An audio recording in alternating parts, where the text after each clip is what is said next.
आपने जैसे शादाब की तारीफ की कि वो अच्छा रिदम में लगे, अच्छी बॉलिंग की उन्होंने, अच्छी फील्डिंग की। सिमिलरली हमने कल देखा कि शाहीन शाह अफरीदी की भी डेथ ओवर्स में थोड़ा सा वो क्रिटिसाइज हो रहे थे कि उस तरह नहीं परफॉर्म कर पा रहे, लेकिन कल हमने देखा कि 2 शानदार विकेटें ली उन्होंने और कंटेन किया न्यूजीलैंड को, रन्स इतने ईजिली नहीं जा रहे थे। So do you think he is also fully back as a complete package? देखें, शाहीन को पता है कि उसकी स्ट्रेंथ क्या है, शाहीन को पता है कि वो अपनी अच्छी परफॉर्मेंसेस की वजह से ही टीम में रहेगा और उसकी परफॉर्मेंस टीम के लिए कितनी इंपॉर्टेंट है ये उसको अच्छी तरह पता है। अगर नहीं पता तो पता होना चाहिए उसको। तो मेरे ख्याल में जिस तरह हम ऑलरेडी उसने लास्ट जो ओवर किए वाकई काफी बेहतर बॉलिंग की है बनिस्बत पहले के।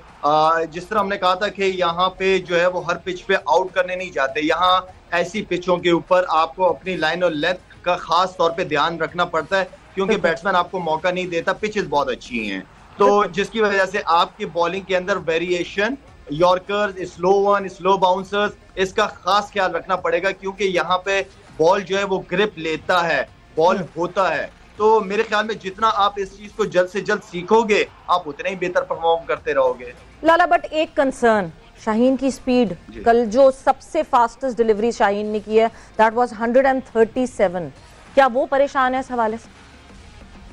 और देखिए इनको मैंने आज ये जितनी भी टीम है पाकिस्तान, आधी टीम को आज मैंने घर पे बुलाया खाने पे और इनको मैं खिला रहा हूँ दुम्बे गोश्त और उम्मीद करता हूँ कि ये मेरी लाज रखेंगे और गोश्त अच्छी तरह खा के ये कल और तगड़े नजर आएंगे।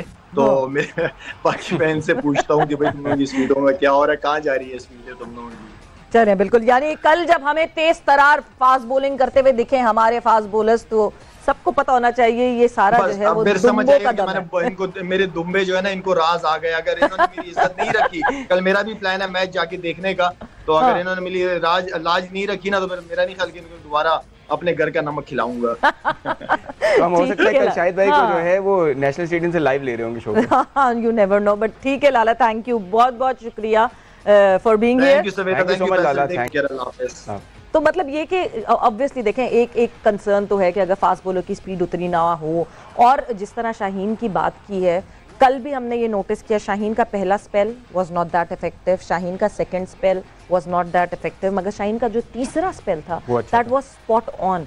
इसका मतलब ये कि या तो वो टाइम ले रहे हैं वार्म अप होने में, जिसको हम अक्सर वो कहते हैं कि जी टाइम अभी है, उस तरह नहीं, वरना शाहीन सवेरा मुझे लगता है कि जिस तरह शाहिद अफरीदी ने कहा कि वो हो सकता है कि इंटेंशनली ज्यादा पेस ना कर रहे हो, और जिस तरह शाहिद कह रहे थे कि इन पिचेस पे आपको वेरिएशंस पे और अपने लेंथ पे उन पे काम करना है। सो हो सकता है कि वो कंट्रोल्ड बॉलिंग के लिए अपने पेस की तरफ ज्यादा ना जा रहे हैं, बिकॉज हमने शुरू में देखा है कि जब वो पेस मारने की ज्यादा कोशिश करते हैं तो पीएसएल में भी हम देख रहे थे उनकी लेफ्ट हैंडर को लेग साइड पे वाइड्स हो रही थी।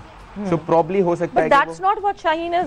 शाहीन तो तेज पेस के साथ ही knows his control, he has been doing it since pretty long now. मतलब टीम पाकिस्तान के पहला ओवर शाहीन को फेस करना, मैंने इतने सारे बैटर्स से पूछा है फैसल के पाकिस्तान के अगेंस्ट खेलते हुए सबसे बड़ा क्या मसला होता है आपको? सारे बैटर्स ने ये कहा है कि पहला जो ओवर होता है ना शाहीन का फेस करना, it is like he is breathing fire. Specially हम T20 फॉर्मेट पे ज्यादा उस हवाले से बात हो रही है। एक बॉलर क्या वार्म अप करके उतरता होगा कि पहले ओवर में इतना लीथल दिखता है। एग्जैक्टली, तो ये बहुत जरूरी है।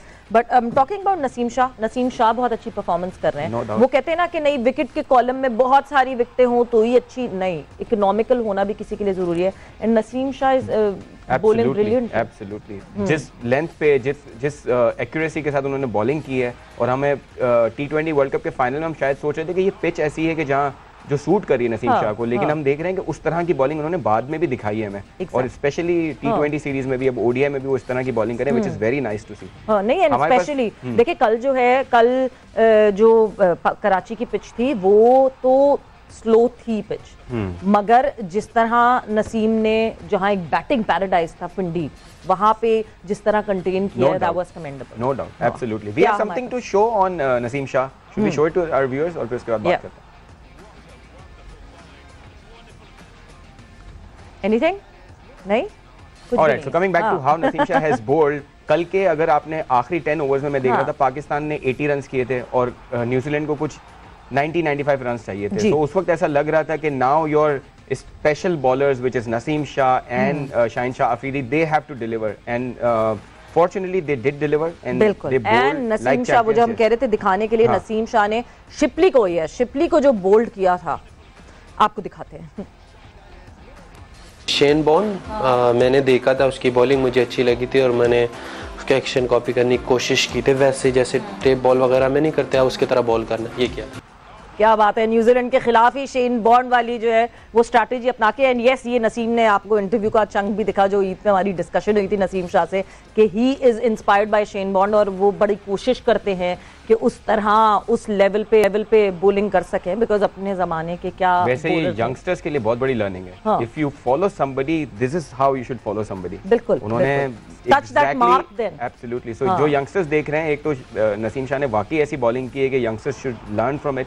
It's not just about pace, it's about your control, it's about how you follow the senior bowlers. उन्होंने नसीम शाह ने, और आपसे कमिट किया था उन्होंने कि उनको फॉलो करता हूं, तो उन्होंने प्रूव करके दिया कि भैया मैं ये कर सकता हूं। और नहीं, वो कहते हैं ना कि अपने ही गिराते हैं नशेमन पे बिजली, यानी शेन बॉर्न से इंस्पायर होके नसीम शाह न्यूजीलैंड के अगेंस्ट ही उस तरह की बॉलिंग अप्लाई कर रहे हैं। तो ये तो एक बहुत ही बड़ा एक वो, मगर एक सबसे बड़ा मसला फैसल, जो अभी इस वक्त हमारी ओडीआई की टीम बहुत अच्छी है, अगर हम थोड़ी सी ट्वीकिंग इस टीम में कर लें, जिस तरह फील्डिंग की ट्वीकिंग हुई और आपको फर्क दिखा, साफ वाजे हुआ वो फर्क, नो डाउट, तो हम वर्ल्ड कप में जो है वो ऐसा नहीं हो सकता कि टॉप 4 टीम में ना हो, मगर वो ट्वीकिंग सबसे इंपॉर्टेंट नंबर 4 अब्दुल्ला शफीक को हम इस वक्त नंबर 4 पे खिला रहे हैं। अब्दुल्ला शफीक जिनकी लिस्ट ए की एवरेज सिर्फ 14 की है, उस पे जो है हम मुसलसल परसिस्टेंटली अब्दुल्ला शफीक को खिला रहे हैं, he is not responding. Do you think that would be a very big concern? मुझे लग रहा है, और सऊद शकील की आपने बारहा बात की है कि वो आपके अच्छा परफॉर्म कर रहे हैं डोमेस्टिक सर्किट में भी, और वो वेट कर रहे थे कि उनका नंबर आए, लेकिन आई डोंट नो क्यों हमने उसको टीम में नहीं लिया है। हाँ। लेकिन we need to address this. और अगर आप अब्दुल्ला शफीक की बात करें, कल वो इतना कॉन्फिडेंट भी नहीं दिखे टीम में। आप देखें आखिर में उन्होंने एक कैच भी ड्रॉप किया था, which could have proved very costly. और सो वो जब एक प्लेयर पूरा कॉन्फिडेंस में होता है, बैटिंग में अच्छा कर रहा होता है, तो उसका कॉन्फिडेंस दिखता है फील्ड पर भी। So I think you are absolutely right, we need to address it. But लेकिन जो प्लेयर्स में हमारे कॉन्फिडेंस आ गया है, जिस तरह इमामुल हक कह रहे हैं, probably if this is coming from the captain is well, तो हम आई थिंक सऊद शकील को शायद नहीं देख सकेंगे। मेरे ख्याल से इमाम मेड इट प्रीटी क्लियर कि नहीं जी ये मेरी राय है, क्योंकि अक्सर होता यही है कि इमाम जब भी कोई राय देते हैं ना, उसको कनेक्ट कर दिया जाता है बाबर से कि हाँ ये तो पक्के दोस्त है, आपस में बात तो करते होंगे तो इमाम, बट इमाम ने पर्टिकुलरली कहा कि ये मेरी राय है, may be that's not what the think tank is thinking. And then we need to understand कि पूरी मैनेजमेंट इस वक्त चेंज हुई हुई है। Now Mickey Arthur is sitting afar, मतलब ठीक है, जूम के थ्रू ही कनेक्टेड होंगे या व्हाट्सएप के थ्रू कनेक्टेड होंगे, बट बहुत सारी बातें उनकी भी मानी जाएंगी। ऐसा नहीं हो सकता कि सिंगल हैंडेडली, बिकॉज अभी रिसेंटली राशिद लतीफ़ साहब ने जो एक बहुत भारी भरकम स्टेटमेंट दिया कि अगर बाबर की मर्जी से नहीं बन रही है 11, तो बाबर अभी भी छोड़ सकते हैं, इस वक्त छोड़ दें captain. So that is a concern if Rashid Latif is saying that. क्योंकि कप्तान को टीम को लड़ाना होता है, तो उसकी पसंद की टीम होना जरूरी है। और जैसे बट टीम मैनेजमेंट का भी तो रोल होता है ना। देखिए अगर आप कोचेस की बात करते हैं फैसल, तो कोचेस भी तो जो है वो उस वक्त सिलेक्शन का हिस्सा है और समझ रहे होते हैं किस प्लेयर में क्या कैपेबिलिटी है।